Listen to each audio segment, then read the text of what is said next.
Go. Hi, this is Karen and Stacy Wall from Bike Homes, and welcome to our dining room table talks for note investors. I remember one of my favorite things as a kid was when we sat down at the dinner table every evening and shared the day's events and the things going on in society.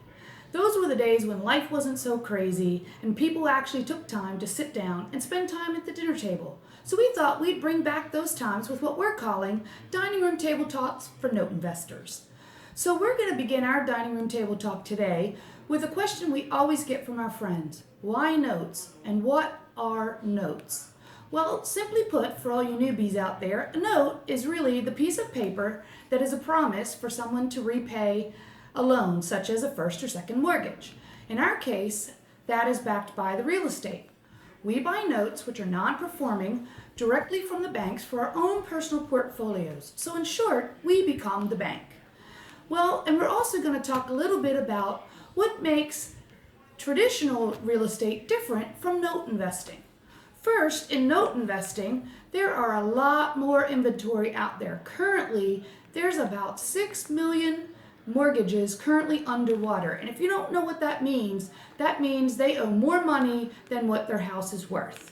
There's also about 3 more million getting ready to default.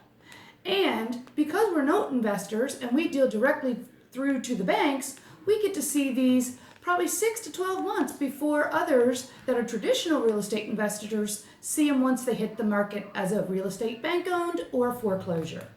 The second thing that we get as note investors is better pricing on these distressed assets. Typically, we can perform and get notes at about 50% of the fair market value. Whereas in traditional real estate, by the time they've hit the market as an REO, they're about 80% of the fair market value. The third thing, we have way more exit strategies than the traditional real estate investor.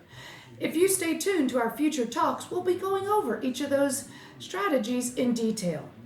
Finally, we're recession proof. It doesn't matter what the economy is doing, we still have the ability to buy those distressed assets at a reduction in price from the banks.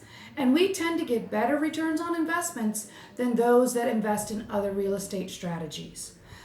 So that concludes our table talks for today. Stay tuned for our exit strategies coming up in our future table talks. Thanks for joining us. Bye for now.